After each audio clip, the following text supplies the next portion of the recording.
Halo Saudara, Juma. halo juga. Silakan Oke. buka kameranya.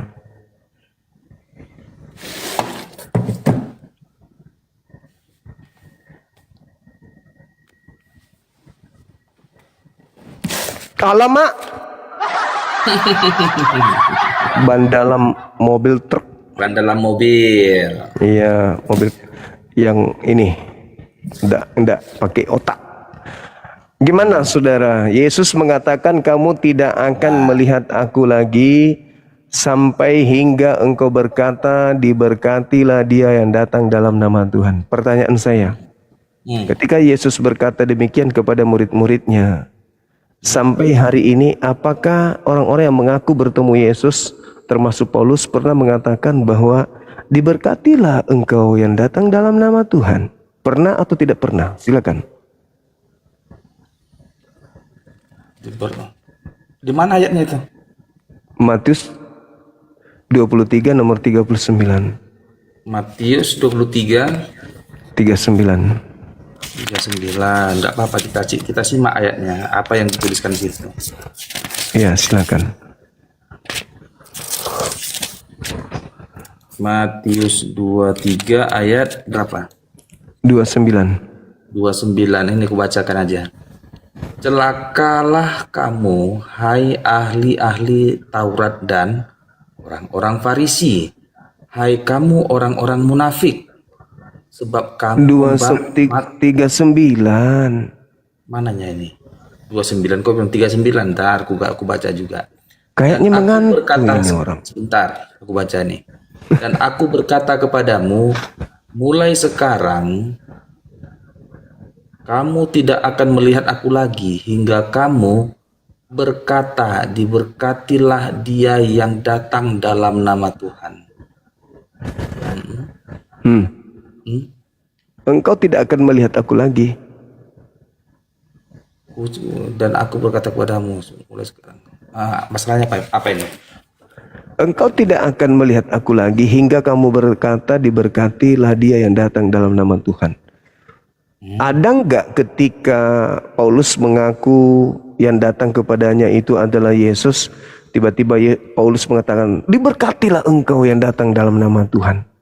Pernah enggak Paulus mengatakan itu? Enggak begitu maksudnya. Jadi maksudnya gimana? Coba kau akal-akali dulu dengan kepalamu itu. Silakan. Oke. Maksudnya gimana? Ya. Jadi Putar dulu. ini, Ya. sampai nanti setelah dia ini naik ke surga, ini dan aku berkata kepadamu, mulai sekarang, artinya setelah diucapkannya kata-kata itu, kamu tidak akan melihat aku lagi hingga kamu berkata, diberkatilah dia yang datang dalam nama Tuhan. Artinya ucapan ini akan datang ketika Yesus datang kedua kalinya. Nah, berarti yang datang kepada Paulus ini siapa? Yang datang kepada Paulus itu bukanlah kedatangan Yesus yang kedua, bukan rapture. Yang mana sih maksud lo? Kedatangan yang kedua belum datang, tapi ada kedatangan. Sebentar Juma, kedatangan Yesus yang kedua itu bukan bagi orang per orang, tetapi bagi seluruh dunia. Iya, berarti yang datang kepada Paulus ini bukan Yesus. Jangan kesimpulan. Jangan kesimpulan.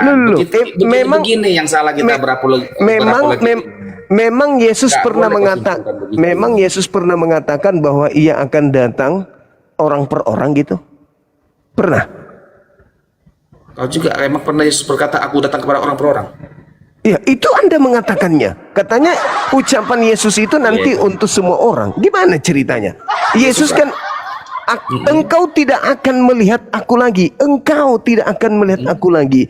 Hingga kamu berkata, diberkatilah dia yang datang dalam nama Tuhan. Kan itu? Ya.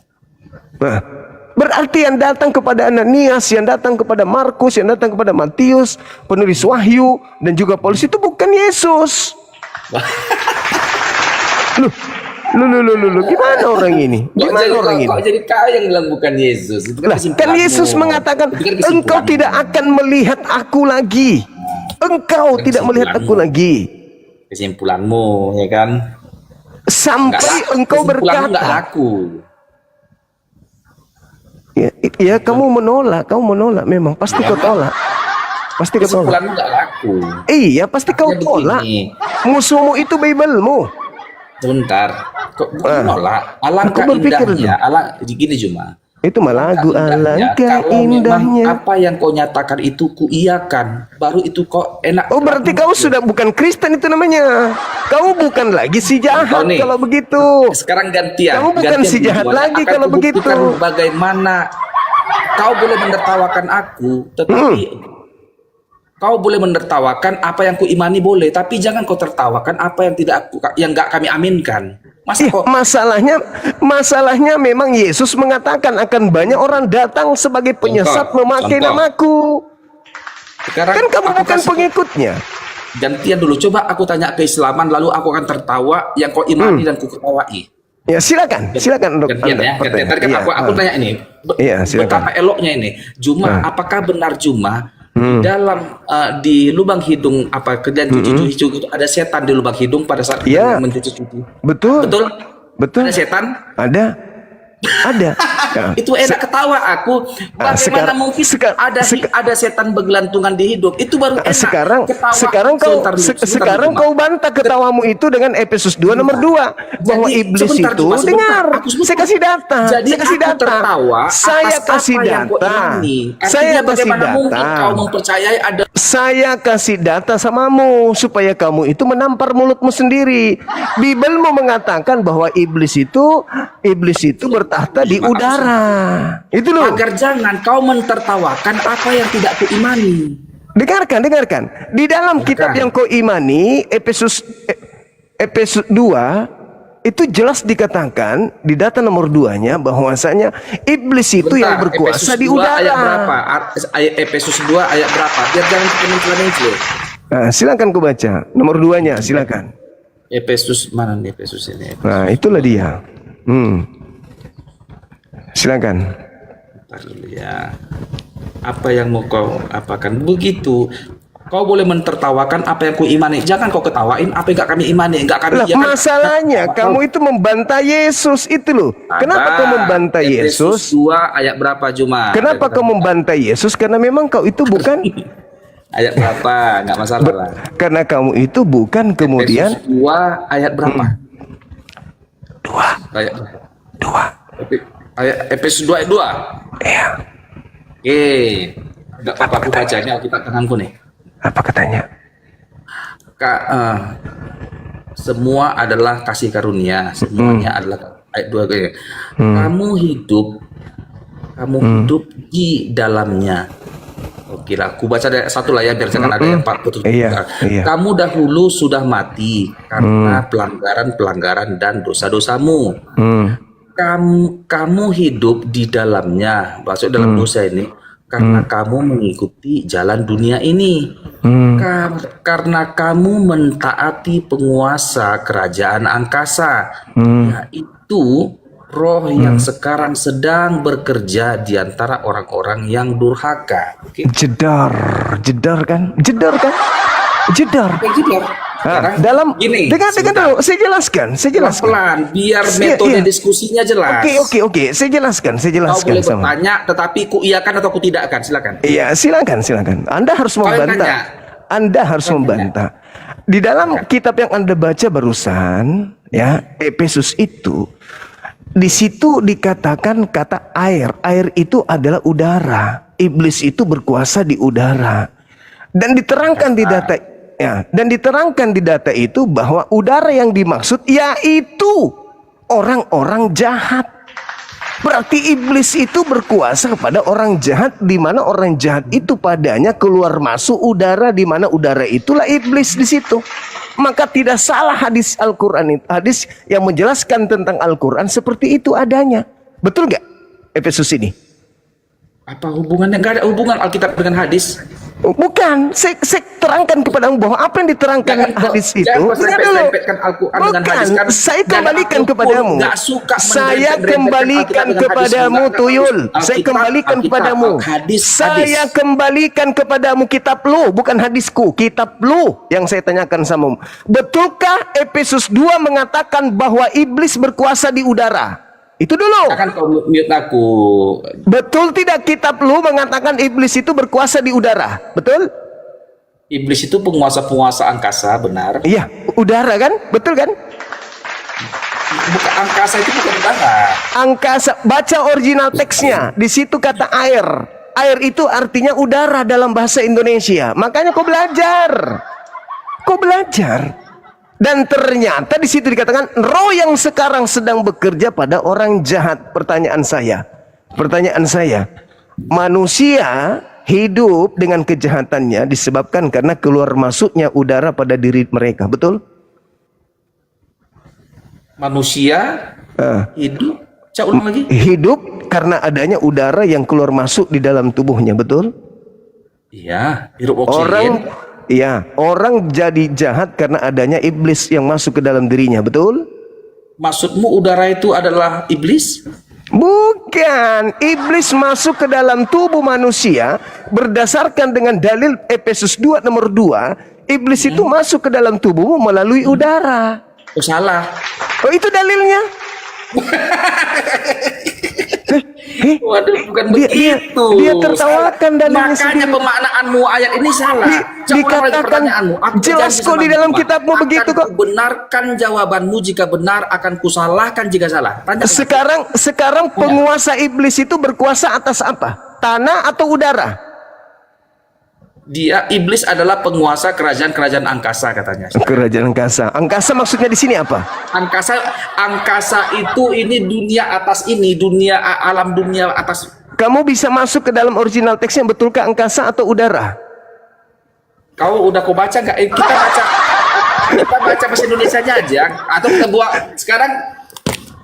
Ini kita bisa bahas lagi kayak gitu. Kita bahas aku original teks nggak ada sama aku. Jangan kau bak dulu itu, biar jangan kau menipu dengan original teks. Pengetahuan kita itu harus berdasar kepada asal usul rasa bahasa itu.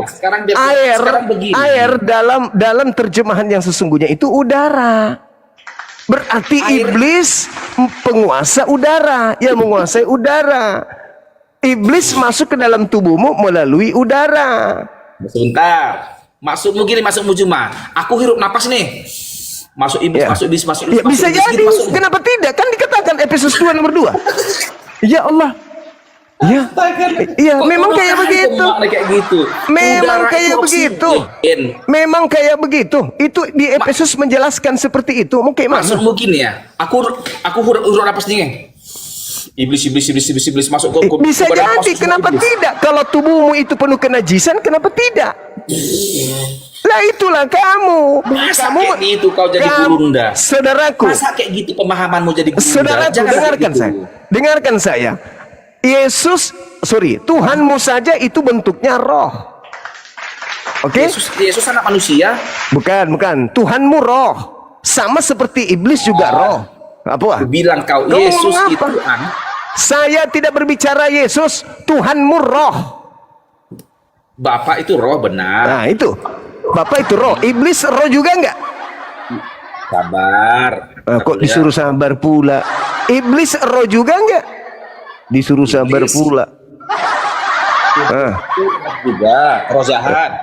Roh jahat. Iblis juga roh jahat. Tuhanmu juga roh. Kan begitu.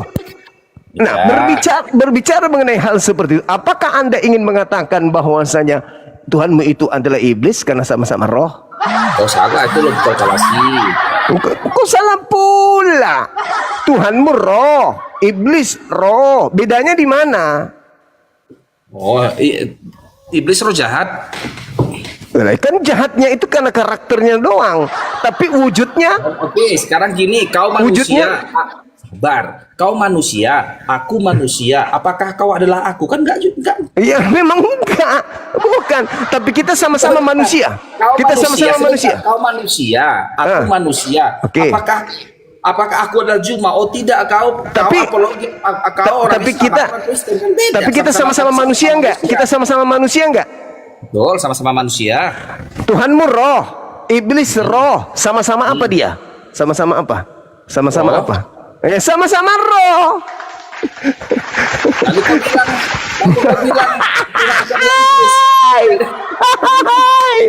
Jadi begitu. Gini, Bima. Alangkah eloknya diskusi.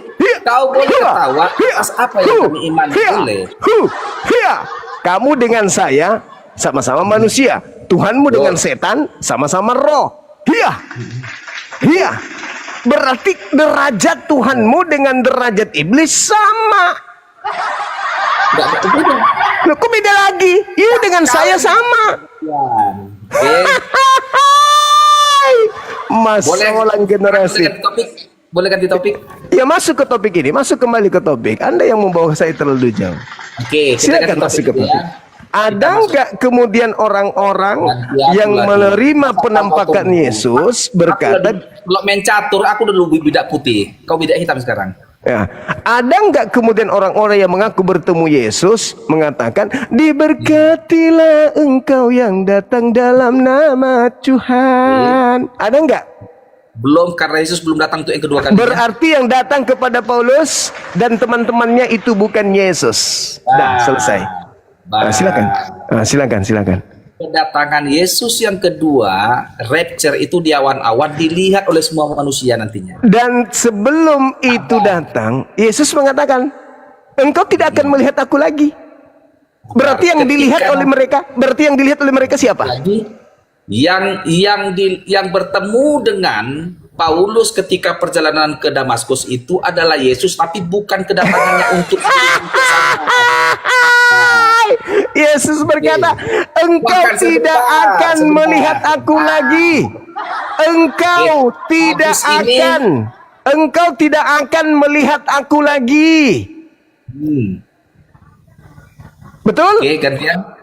Berarti bukan Yesus yang dilihat. Oh, apa? Jangan simpulkan tiap orang.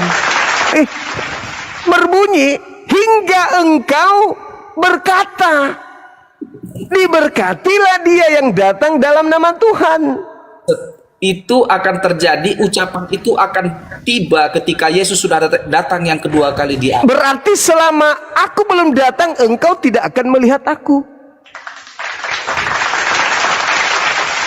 Engkau tidak akan melihat aku lagi. Sampai kapan? Jadi kau ingin membatalkan bahwa bukan Yesus yang bertemu 2000 tahun kalian tidak menyembah Yesus. Oke, stop. Engkau tidak akan melihat aku lagi sampai kapan? Engkau akan melihat aku sampai kapan? Sampai engkau tidak akan melihat aku lagi sampai kapan? Berkatilah dia yang datang. Nah, sampai saat itulah baru bisa melihat Yesus. Tetapi itu adalah maksudnya kedatangan Yesus kedua kali untuk betul. Engkau tidak akan melihat aku lagi sampai kedatanganku yang kedua. Itu maksudnya. Okay. Apa? Itu kau nggak percaya? Aku tidak membenarkan ucapanmu. Tapi berarti kamu menolak ucapan Yesus. Berarti kau membantah Yesus. Memaksa kesimpulanmu pada berarti kau membantah Yesus. Kau memperkosa iman orang lain. Nah, karena memang kamu bukan pengikut Yesus. Itulah bukti kau bukan pengikutnya. Alangkah eloknya karena kau tidak percaya ucapan Yesus. Aku mengatakan ya, lalu tapi aku katakan tidak, kau paksa aku. Harus kau mengatakan tidak, saya nggak suruh kau. Saya tidak suruh kau ikuti. Saya tidak suruh kamu mengikuti karena saya tahu kau itu bukan pengikut Yesus. Kamu tidak percaya Yesus. Oke, gantian. Saya tidak maksa. Saya tidak maksa kau harus mengikuti Yesus karena memang Kristen bukan pengikut Yesus. Gitu. Giliran Islam kupertanyakan, boleh? Ya, materinya. Oke, aku tanya dulu. Apakah ada nabi-nabi yang mati dibantai ikut anaknya, ikut cucunya? Apakah ada nabi-nabi yang dibantai anaknya, ikut cucunya?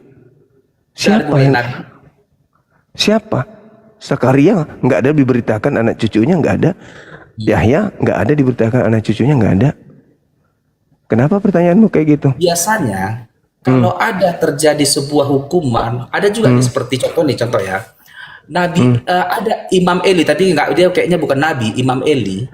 Imam Eli itu, anak Imam Eli itu, karena dia memakan daging korban bakaran yang di bait Allah itu, maka Allah menghukumnya karena congoknya anaknya Imam Eli itu, dihukum dia oleh Tuhan langsung. Lalu matilah anak Imam Eli.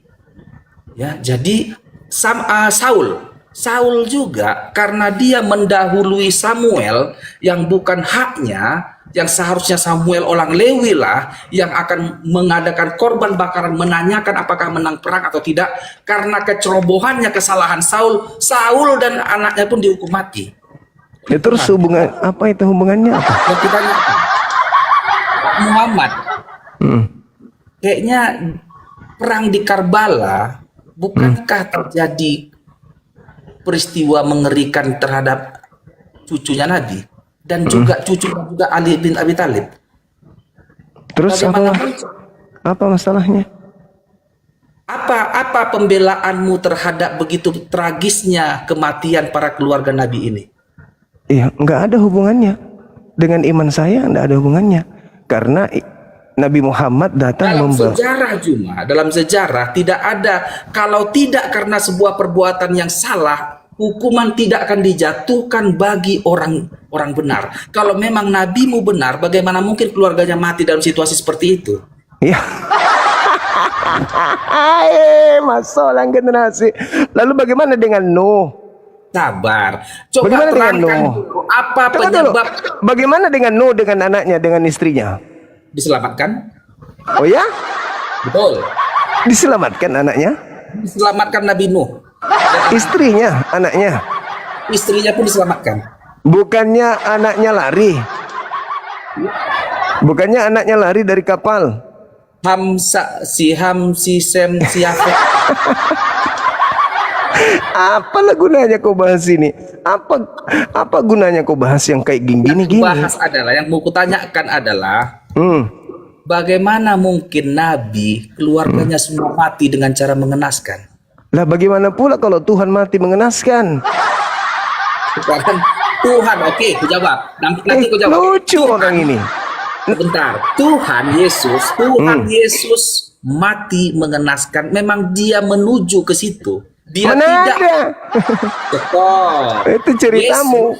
Yesus tidak menghindari salib. Ketika Petrus hendak menghalangi Yesus menuju salib, lalu Yesus berkata, "Enyahlah kau iblis," katanya. Karena engkau menjadi batu sandungan bagi atas misi Yesus. Misinya Yesus itu, adalah menyelesaikan dosa manusia. Itu maumu, itu ajaran Kristen. Itu ajaran Misi Kristen. Yesus adalah dan maumu adalah membatalkan keselamatan orang Kristen. Ya, betul. Kita bantai itu ya. Kita luruskan ya. Oke. Tolong tunjukkan kepada saya Elohim menginginkan kematian terhadap Yesus. Silakan. Dan aku akan membuktikan bahwa yang menginginkan kematian Yesus itu iblis dan kau pengikutnya. Kau menerima hadiah dari iblis. Tunjukkan kepada saya Bapa Elohim menginginkan kematian kematian Yesus Kristus untuk menyelamatkan orang-orang Kristen para pendosa ini. Ada dalilnya kah? Zakaria 1 ayat 6. Sebentar dulu ya. Coba Anda bacakan. Silakan, kita permalukan dia ini. Silakan. Adakah cinta yang tulus kepadamu? Silakan. Oke. Silakan. Sebentar dulu ya. Zakaria, kita buka kitab Zakaria.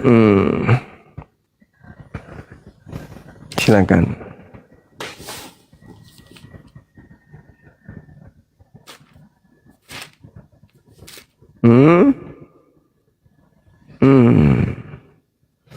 Cocokologi kitabnya agama lain.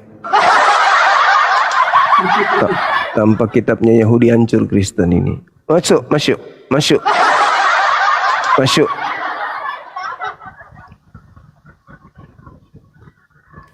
Tunggu sebentar ya, Zakaria. Salah data kamu itu. Itu seruan untuk orang-orang Yahudi bertaubat. Tunggu ada dia 28 berapa itu? Hei, masolang generasi. Hancur mina. Jadi ngapain aja kalian jadi Kristen itu udah bertahun-tahun tidak tahu Bible. Udah kitabnya Yahudi kalian pakai. Tidak ngerti pula kau isinya. Bentar. Kodong, kau masih. Ui, ui, ui, iha, iha. Sudah gunakan kitabnya orang Yahudi untuk mengajarkan ajaran politeisme mereka, masih juga keteteran.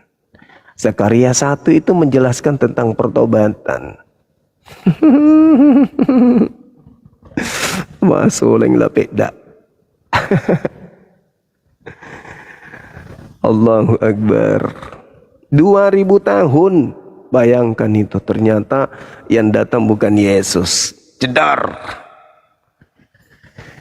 Engkau tidak akan melihat aku lagi hingga kamu berkata, kapan itu? Pada saat akhir zaman kedatangan yang kedua. Berarti nanti bisa melihat Yesus setelah datang yang kedua kali. Berarti yang dilihat oleh Paulus itu dan teman-temannya bukan Yesus. Karena nanti mereka bisa melihat Yesus kalau datang kedua kalinya. Berarti yang mereka lihat selama ini, yang katanya murtad karena melihat Yesus, itu bukan Yesus. Jedar.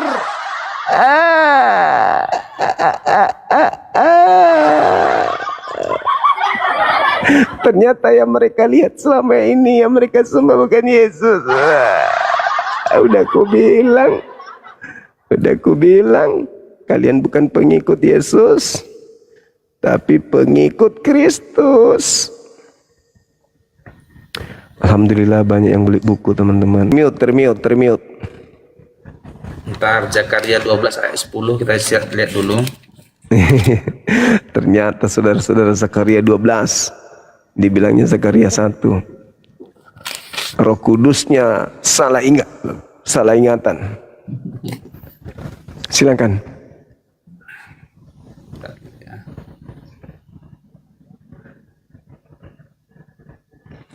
Silakan.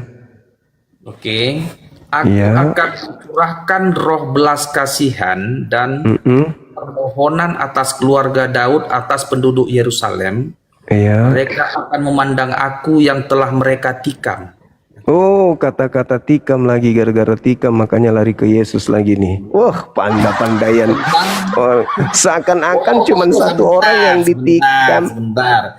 Nubuatan perjanjian lama tentang Mesias yang akan dibunuh itu sudah ada, yang dia akan ditikam. Nubuatan tentang kelahiran Yesus pun ada. Sebentar. Nah, iya, gara-gara ditikam. Jadi nubuatan ini bahkan sebentar. Seakan-akan cuman Yesus yang ditikam, tidak ada yang lain. Pandai memang orang Kristen ini. Yesus juga sudah mengatakan sebentar. Yesus juga sudah mengatakan akan kematiannya. Ya kan, benar kan? Yesus sudah mengatakan anak manusia akan manusia. Itu sudah kita bahas itu. Oke. Anak manusia itu mengarah pada Yesus yang akan mati, dibunuh dan bangkit pada hari yang kedua. Salah. Yesus mengatakan tidak ada orang yang bisa membunuh aku, nggak ada. Yesus datang. Yesus sudah menubuatkan kematiannya. Yesus menubuatkan kematian penggantinya untuk sebagai tanda kepada orang-orang jahat. Itu mau. Sekarang ada nggak orang-orang Yahudi membunuh Yesus karena dosa-dosa Kristen? Ada nggak? Latar belakang itu ada nggak? Cerita tentang pengganti Yesus di kayu salib adalah cerita Abu Nawas. Oh, tidak bisa. Anda baca Amsal 21 nomor 18. Apa? Amsal 21 nomor 18. Oke, kita buka Amsal 21 nomor 18. Pelan-pelan ya kita buka Amsal. Iya, silakan pelan-pelan. Amsal 21. Habis itu kau buka Amsal 11. Ada apa dengan Amsal ini? Silakan. Biar kita lihat dulu kebuci Juma penipu. Sakit hatiku. Oke, Juma. Jadi Silakan. Silakan. Silakan. Ayat, Silakan. oke, nggak apa-apa lah. Ayat 21 ayat berapa? Biar ku bacakan aja. 18. Ayat 18. Ayat 18. Beginilah firman Tuhan. Orang fasik dipakai sebagai tebusan bagi orang benar. Dan pengkhianat sebagai ganti orang jujur. Ada Siapa orang fasik itu menurut Bible? banyak orang Baca fasik. Tahu nggak? Amsal 17 nomor 23 jawabannya. Itulah orang fasik. Orang fasik. Orang fasik kan banyak. Orang licik, Baca orang baca Amsal 17 nomor 23 supaya Anda tahu siapa orang fasik yang dipakai mengganti orang benar. Baca nih, nggak apa-apa nih. Silakan. Amsal Silakan. berapa? Amsal 17 ayat berapa? 23. 23. 23 boleh. Orang fasik diam-diam menerima suap. Ya.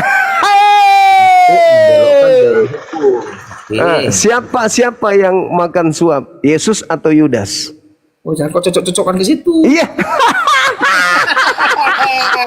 Cocokologi biar Giliran dia ditanya masuk ke Zakaria 10, Zakaria 12, Begini, masuk ke situ Yesaya kematian Yesus, 53. Bentar. Kematian Yesus. Ada. Gantian. Parah.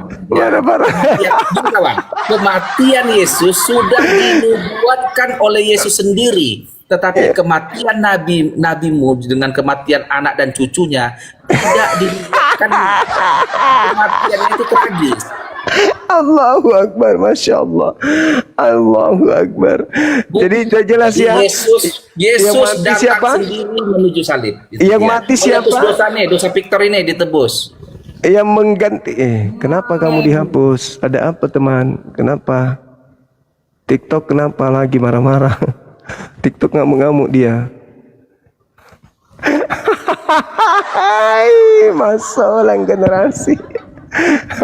Masalah generasi. Jadi Yesus mengatakan, aku memang harus pergi sesuai dengan apa yang tertulis tentang aku di kitab nabi-nabi. Itu tulisan Amsal tuh. Salomo kan? Nah, sekarang permasalahannya di situ diterangkan orang benar, orang fasik dipakai sebagai tebusan orang benar. Yesus, akulah kebenaran. Berarti Yesus itu adalah benar. Seketika dia ingin disalib digantikan oleh orang fasik. Siapa orang fasik? Baca Amsal 17:23. Yang menerima suap. Siapa menerima suap? Iu. Berarti kalau itu betul adanya, maka mereka menyembah Yudas. Oke, teman-teman. Dan ternyata memang tak ada ucapan Paulus, diberkatilah engkau yang datang dalam nama Tuhan. Malah dia mengatakan, siapakah engkau Tuhan? Kontradiksi. Murid-muridnya ketika ada orang yang keluar dari kuburan, bukannya dia mengatakan, diberkatilah engkau dalam nama Tuhan. Malah dia mengatakan, hantu! Hantu! Tolong! Ada hantu! Coba. Kemudian Matius 28 nomor 17. Beberapa mereka mendatangi Yesus dan sujud menghormat kepada Yesus, tapi sebagian ada yang tidak percaya. Tidak ada yang mengatakan diberkatilah engkau dalam nama Tuhan. Mereka malah tidak percaya. Jadi gimana? 2000 tahun. 2000 tahun loh, bukan waktu yang sebentar. Tapi tidak ada yang mau jujur menjelaskan isi Bible. Tidak ada yang mau jujur, sahabat Abdul Rashid. Tidak ada yang mau jujur. Yang jujur cuman Al-Quranul Karim. Hanya Al-Quran yang jujur menceritakan hal ini. Al-Quran tidak abu-abu ketika menceritakan tentang Nabi Isa alaihissalam. Wa innahu la ilmul lisa'a falatamtarunna biha wattabi'un. Al-Quran jujur menjelaskan itu. Al-Quran tidak abu-abu menjelaskan apa yang terjadi. Ketika dikatakan kemudian wa in min ahlil kitab illa la yu'minanna bihi qablal mauti wa yaumal qiyamati yakunu alaihim syahida. Al-Quran tidak pernah Abu-abu dia menjelaskan, isqala Allah ya Isa inni mutawaffik wa rafi'uka ilayya wa mutahhiruka minal ladina kafaru. Al-Quran tidak pernah abu-abu.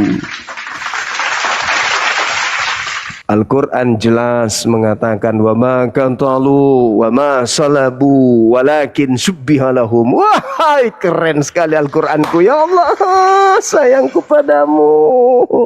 Al-Quran mantap kali Quranku yang menceritakan tanpa keraguan. Dzalikal kitabu la raiba fihi hudal lil muttaqin. Al-Quran ketika mengabarkan sebuah pengabaran, tidak ada keraguan di dalamnya, petunjuk bagi orang-orang yang bertakwa yang menggunakan akal. Subhanallah, subhanallah, subhanallah. Sedangkan mereka ribut bertengkar dengan Bible. Ribut, mereka sibuk menyanggah kitabnya sendiri, sibuk menolak isi kitabnya sendiri. Yesus jelas mengatakan, engkau tidak akan melihat aku lagi hingga sampai engkau berkata, diberkatilah dia yang datang dalam nama Tuhan.